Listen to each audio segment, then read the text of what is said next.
Hey, welcome back to the studio. Let's take a look at leather deglazers. And there's something you'll come across in the shop, and they can be helpful in a few different ways. So we're going to take a look at exactly what they are and what it does. We're going to look at how it works in removing things from your leather. And we're going to take a look at examples of a few popular ones so you get a good feel for what's out there and what may help for you on your next project. So with that, let's dive right in.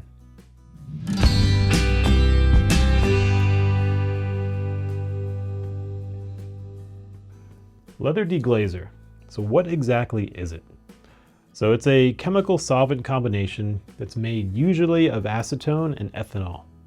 And it's used to prepare, leather surfaces for dyeing, for painting, or simply removing an existing layer that may be on there.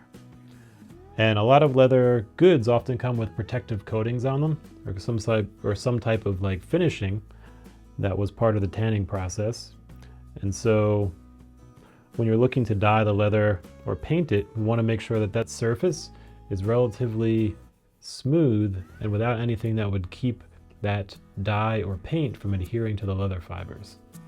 So we use deglazer to essentially remove that surface coating or any kind of protectant or residue to then make that surface as close as it can be to the original leather that came from the tannery that's pretty raw and ready to accept those dyes or paints. And so when that finish is removed, then it's ready to be painted or dyed and then get the best adhesion possible for that and their best results for your project. So that's essentially what it is. But what exactly does it do and how does it work?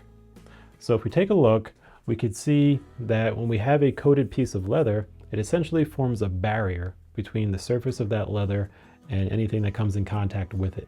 Often something like a beeswax or water protectant helps keep water off and essentially that leather protected. However, when we want to paint or dye that leather a different color, we need to remove that surface.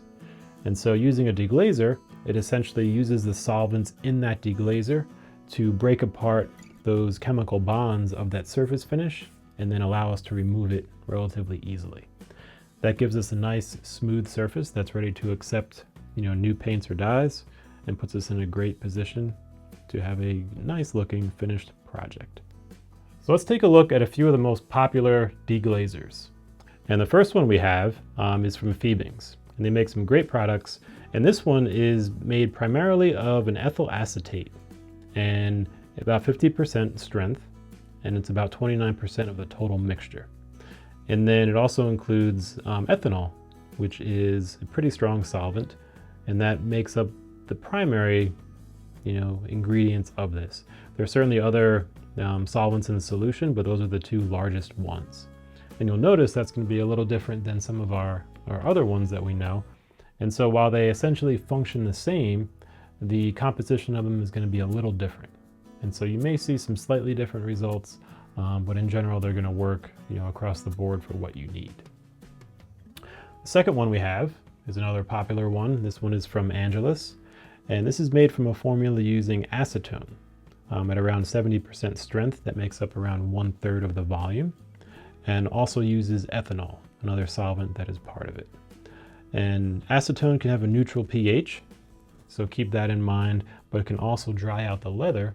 So typically after applying a deglazer and then your dyeing process as well can remove moisture, you'll typically want to condition the leather before putting on any type of a sealant, and that way you can help retain that moisture after your project is done. So these are two of the most popular deglazers you may find. And again, as we mentioned, the primary solvent in the Angelus is acetone. And the primary solvent in Fiebing's is ethyl acetate. And so what does that mean? Basically, the acetone in Angelus is a little bit of a stronger solvent than the ethyl acetate that is in the Fiebing's. However, it can depend on the concentrations that are used and the overall mixture with other solvents, so it's really not going to make a drastic difference in the end result, but it can be helpful to know that they are essentially two different products using combinations of 2 different solvents. That said, they're going to get your stuff off your leather and you're going to be in good shape. So either I've found to be relatively good options. And here's a tip.